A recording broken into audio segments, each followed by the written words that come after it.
All right, now we are practicing for doing the ceiling tiles. You would put all these little stencils away before you get out your paint. Okay, so if we don't get any paint on these stencils, they would go back in the baggie. And you will need to shake these maybe. Be very careful, make sure that that's clipped, shut tight, put the ruler away.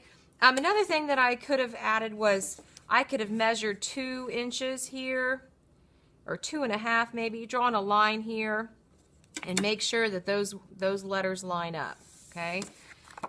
All right, so this is the practice for the painting for the ceiling tile. So I'm gonna have my tray right here, and I'm gonna lift this up so you can actually see it. I'm just gonna squeeze it. That's all the paint that you really need for today.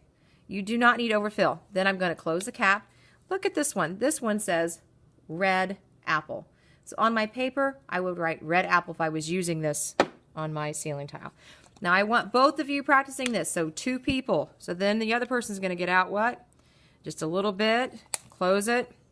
This is acrylic. Acrylic dries quickly, but you also need to make sure you have your sleeves pushed up. So you can choose whichever one you want. When you paint, you always want to outline it. I want you practicing these letters first. So I would outline this. We talked before about having a steady hand. I'm going to make sure it's in the video so you can see it. So I would outline this object first with my brush. And then you have paintable Sharpies. So if you do make a little bit of a mistake, that's okay, as long as it's not too big a mistake. All right, so you're not going wider. Then I'm going to fill it in. Okay, so that would be an example of starting the letter. Let me finish this letter Y. Then I want you to go back up and paint your object. I want you practicing using acrylics. You see how I'm just doing the tip of that paintbrush, filling it in, taking my time, outlining it first. Do you see how I'm just using a barely little bit of that paint? I'm trying to get through this real quick. Might have to stop the video again. Outline your object, and then I'm going to show you how to use, you're going to be using paintable Sharpies. I'll show you those in a minute, which I don't have them over here, so I'm going to have to stop the video anyways. See, I got a little bit out of it. That's okay. Now I come back in and I fill it in. Same thing, when you're painting your objects on your tile, I had you touch them. Remember, they're vinyl. The texture is really different. I would suggest painting all of one color. You know, don't be switching back and forth. Especially you want to start with a lighter color. Be aware of where you're painting on your tile, so then you're not dipping your hand in it or your sleeve. Okay, so there's that. Now I'm going to clean. Well, I'm going to go ahead and keep red. I'll keep it red. I'm going to outline that part of the helmet. And then what do I do after I outline it in? You can turn this around. You're going to be able to move around the ceiling tile, but the ceiling tiles really have to be left on the table. They're heavy. All the way around, outline it, tiny little brush strokes.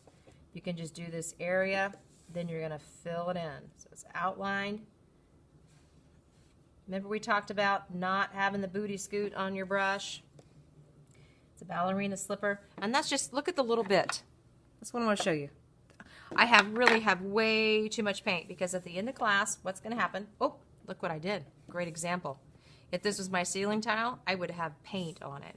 Now, the nice thing about the vinyl, and you can get my help, is if you do get paint on it, if you get it right away and catch it, you can get a wet paper towel. Like I said, get my help, because it'll be a smeary mess otherwise if you get too much water. So I'm outlining with my brush. Now, another thing that I want you to do is, besides, if I've outlined with my round, I can put this away, clean it in a minute. This is the angled brush. Sometimes the angle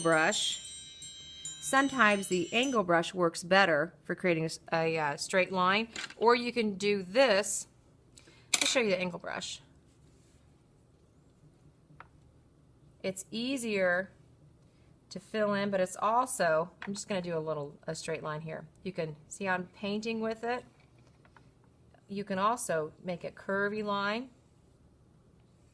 So today, all you're doing is practicing using these brushes. You also don't want to leave a clump of paint there. You want to have your brush strokes go in one direction.